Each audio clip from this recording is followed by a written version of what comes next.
Destiny came out recently after the attempted assassination on Trump's life and has made some pretty vile statements regarding laughing at the gentleman Corey, who unfortunately lost his life.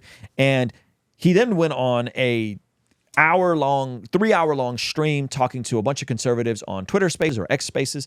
And he was cornered into a position that I think he concedes a point on, which you seldom hear Destiny concede points on, but he concedes a point on. And I think the reason why people are so hateful towards the right, the reason why people are so angry at Trump and so on and so forth, which I think Trump has definitely given a lot of reasons for people not to like him. Plenty. But it's because there's a genuine belief that if he gets reelected, this is it for America. This is it for democracy. That's crazy. And so Destiny, to be fair to him, has also said, I understand why folks stormed the Capitol, because if I really believe the election was stolen, then the appropriate response would be to storm the Capitol, right? That would so he gets it. Here he concedes this very interesting point. And again, this isn't to dunk on Destiny and the wild stuff that he said specifically about Corey and about Trump and all these sorts of things. But it is interesting that this is the paradigm that many people hold. Many people on the left hold this paradigm. Now, I'll reserve my position towards the very end, but let's jump into this. It comes from the other side that anointed a king. I'm not going to sit here and pretend like Nancy Pelosi or Hillary Clinton saying illegitimate president is contributing. So hold on, let me give you guys a heads up. Had your kids, had your wife. Explicit. By the way, Destiny is a liberal streamer. I've actually debated him on No Jumper before. I think he's a sensible liberal in some of his positions, but I think he's just completely gone off the rails in the past week or so, or past couple of days since the assassination attempt. To the current conditions in this country more than the guy who's literally known for making up bad nicknames for political opponents. That's wild. 95% of why Trump is even supported by you dipshits is because of how epic he is on Twitter. So no, I'm not going to sit here and chastise people on the left who are being a little bit divisive about rhetoric. It's insane. Okay, I was just curious about that. One other thing I'm really curious about. Go ahead, Clint. Real quick, just to piggyback off your point about democracy, Stephen's point is that basically Donald Trump is this existential threat because he's an insurrectionist and ultimately a threat to democracy. But at the same time, he's saying that 70 million Americans are essentially not fair game, but deserve no sympathy if they're caught up in the crossfire of this brewing war. Why do you still think that democracy is worth defending if you believe that the favorite to be the next president of the United States is ultimately a threat to democracy itself? Doesn't that kind of... Okay. You guys all tracking with the logic? But explain it for those that aren't. You believe this dude is an existential threat to democracy. This has been doubled down multiple times by multiple people on the left. You believe that he's an existential threat to democracy, yet 70 million people are supporting him, and it looks like he's going to win. So then the conclusion of this democracy is electing a person you claim is going to be an authoritarian overlord. Yeah. Right? Yeah. That's a real feeling that people have. Right now, whether or not it's true, feelings are crazy. Yeah, because you feel something, and so I had somebody tell me today on Instagram that they said, "Thanks for calling out that Trump flip-flopped on abortion." Some, and I feel like we're going back to Jim Crow. Oh my goodness. Which, like, if you believe that, like, if you really believe that we're going back, yeah, to separate water fountains. It sounds crazy. We're going back to certain people not being able to buy property. Yeah. We're going back to certain people not being able to vote. If you really believe that, then it would make sense that you would be this emotionally charged. Yeah. It's a fear game, man. Oh, absolutely. It's a fear game. And the thing about, your feelings is that when your feelings get caught up in your imagination, you can get stuck there and you can start thinking the craziest things, and it's not until you say it out loud sometimes and hear yourself that you're saying, "Nah, I'm wilding out right now." Right. But some people don't have a sounding board. Yes. And here's the deal: people said this in 2016 when he got elected. Oh yeah.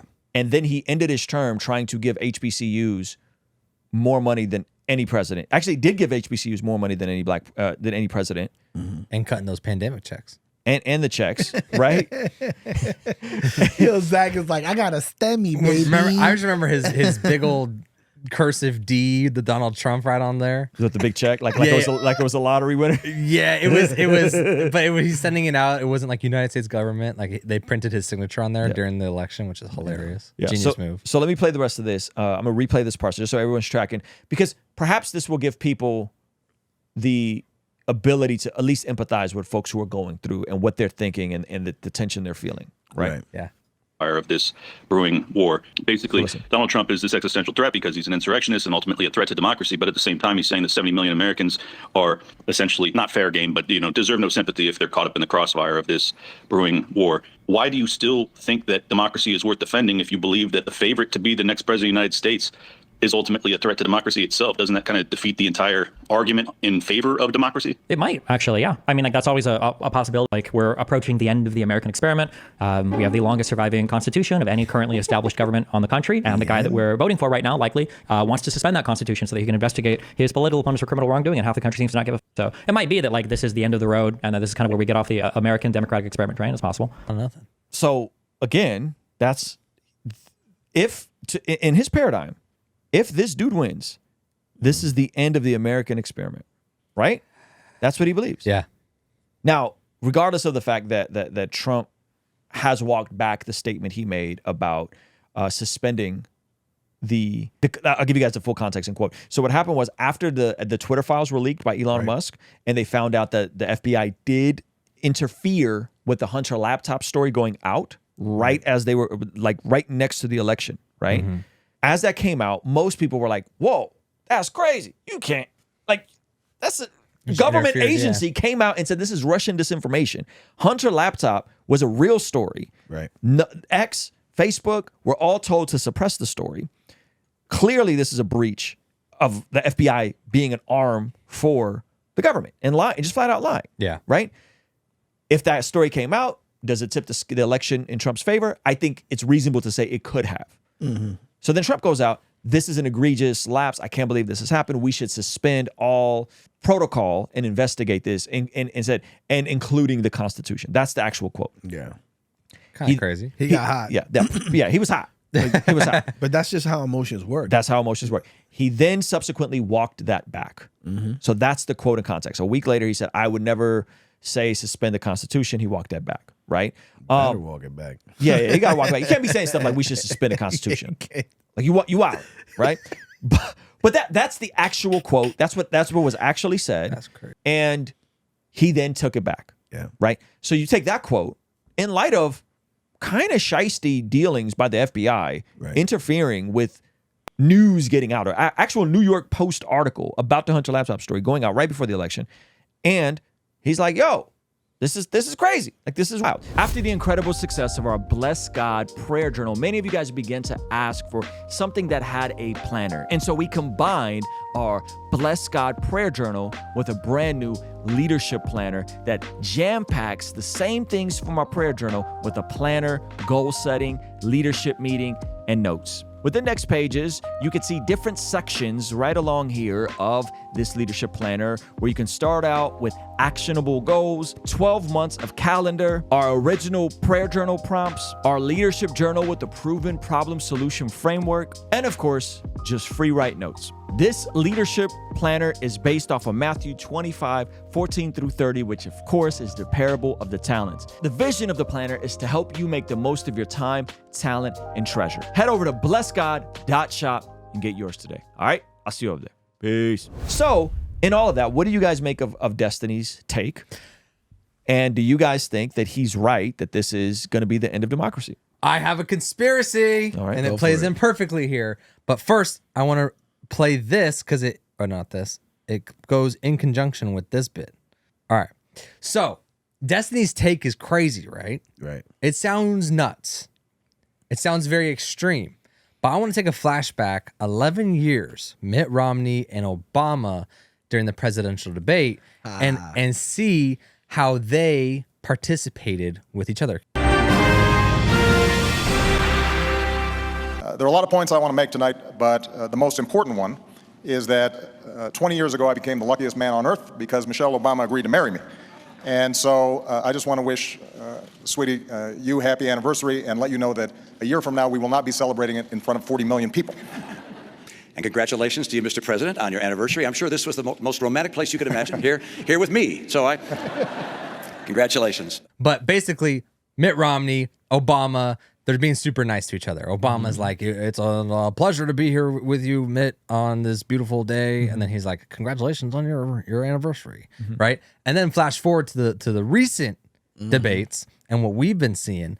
And we've seen the intensity, the attacks at each other, which is almost more of a representation of the general American public. Because as we have seen with the attempt on Donald Trump's life, people are like, we're so close to a civil war. Imagine a civil war plays out. Imagine. Now, United States is crippled from within, and all these other foreign powers that have been plotting for decades finally have an in. Now, this is a little bit bigger conspiracy, right? Because I'm not going to say that China's going to invade us or Russia's going to invade us or something crazy. But without a doubt, TikTok has been proven to be owned by or controlled by the Chinese Communist Party, has been divisive. And I feel like 11 years later, the idea that we could be close to a civil war, that we could be close to this is the end of the American experiment, just that is a straight TikTok brain. It's straight like outside propaganda, Russian troll farms trying to divide America, TikTok trying to divide America and the youth. And then now we're here where we're like, I might need to go get an AR-15 because a civil war could be happening. And Destiny's like, hey, it's the end of the American experiment. It's like, are you kidding me? Like, everyone that is thinking like this, sorry, Destiny, everyone's thinking like this, everyone that's thinking civil war, everyone that's thinking whatever, straight bots. Yeah. Straight like TikTok brain, just straight melted. Yeah. Because it plays into exactly what this is my conspiracy. Exactly what our enemies want. Exactly what the enemies want. Which is like, bro, it's you really think that everything's gonna melt. To be more afraid of each other, yes, than to be afraid of the ops. Yep. Right? Exactly. And then like if a civil war actually happens, then it's like we're crippled from within. And like that's probably more than they ever could have imagined. And here's the funny thing to add to your conspiracy, right? What have we been seeing? No, the Russians work for you. No, the Chinese work for you. Right? Everyone's blaming no one can trust each other. You got the fake news. No, you got the fake news. Right. Yeah, I think, listen. How do you think he got so comfortable with Putin? It's because they work together. This guy got a Bugatti. I think this is what I think. I think that our three branches of government and our checks and balances will survive either candidate. Yeah. I'm more concerned about a guy at the wheel that's not all there. Personally, I think I'm concerned on who's running the country now. Yeah. Personally. What?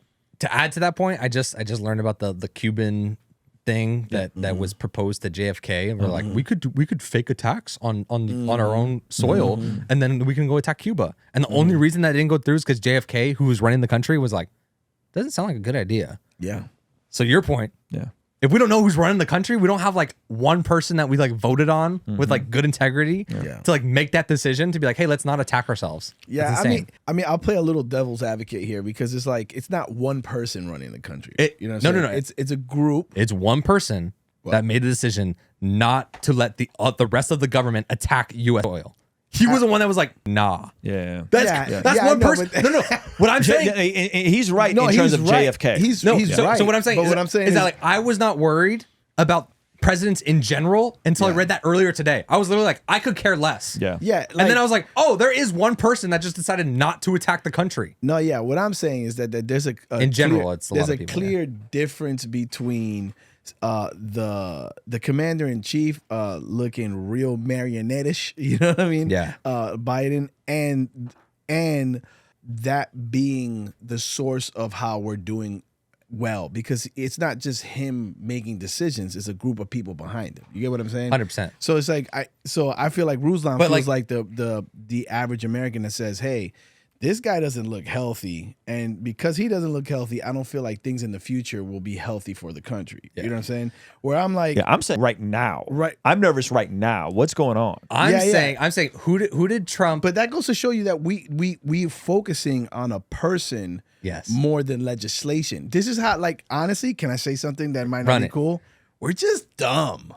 We're just, what I mean by dumb is we don't know we don't know the three branches of government. We like the average person just doesn't know these things, and we're going on feeling. Oh, this guy, like, for example, I had a buddy of mine that he's like, yo, you know, I don't know why I'm voting for Trump is because I love how safe he makes me feel. Oh my gosh, he doesn't say, but it makes sense, right? Because he's like loud, boisterous, and he's like, I'm that nuts. I'll hit the button. I'll hit the button. Yeah, that's crazy. No, I was saying to your point though, is that who did Trump just get as his vice president, which I think is really cool? JD Vance. Right. JD Vance is even more conservative, even more right, even more of a Jesus follower. A lot more, theoretically. They say Catholic, right? Well, then Trump. Then Trump. And then Trump. So, who do presidents actually bring in their parties? They usually bring someone that's in their party and usually more extreme. So, like, Biden is probably, if he wasn't dealing with mental illness stuff, is probably the one that's like, that's a little too left. Like, he's being proposed with crazy left stuff from his group of people that are making the decisions for him or presenting with decisions. But when he's not like, and he's checked out, he's like, I don't know. But well, look. Anyway, when he's doing that, bro, can you do that again? Anyway, well, yeah, bro, they're just letting they're running it, right? So what the left should be scared of is Trump getting the Biden mental situation. And then there's like a JD Vance, you know, which I'm not worried about because more power to us, right? But the left would be horrified of Trump's vice president more than Trump, and that's a fact because he's be like, yeah, I'm. And there's a stark difference between Pence and JD Vance. Yeah, because Pence was very well more presidential. What we would like in a president. He looked like a I'm not super familiar with JD Vance. I do want to look at some Project 2025 stuff here in a second, but I would just close this thought with this. Either our three branches of government are going to hold up, and we'll be fine, whether it's Biden or Trump. I'm more concerned about Biden right now. I actually think it's cruel that what's happening, or it's not going to hold up, and destiny is right. And we can't control that anyway. And that's when learning how the carpentry and growing plants, that becomes useful. Yeah. If you're talking about the end of the American experiment, what are you going to do about it? You can't do nothing to change that. Like, it is what it is. You're going to be working at the phone company. So it's like the Matthew 6, like, don't worry about tomorrow, for tomorrow has worries about itself. You know? And each day has its own worries for itself. Yeah. And to Destiny's point, because, you know, I just don't want it to be like a bashing Destiny thing. Like, I'm not saying we've been bashing them. But he's just been talking crazy. But I can see how he says that this thing is an experiment, right? And the U.S. is less than 300 years old. You know, it's like 276 years old. We at least got another 1,000 years. So, you know what I'm saying? So that's the idea. The idea is that I can understand how he can say, "Oh man, this experiment, I don't know how long it's gonna last," because remember, Rome, they had control of the whole Mediterranean, and now Rome is just a little city in Italy. You know what I'm saying? Hey, thank you so much for checking out the video. Comment down below and let me know what you think. And be sure to check out this video that YouTube is recommending just for you. Let me know if they nailed it. All right? I'll see you over there. Peace.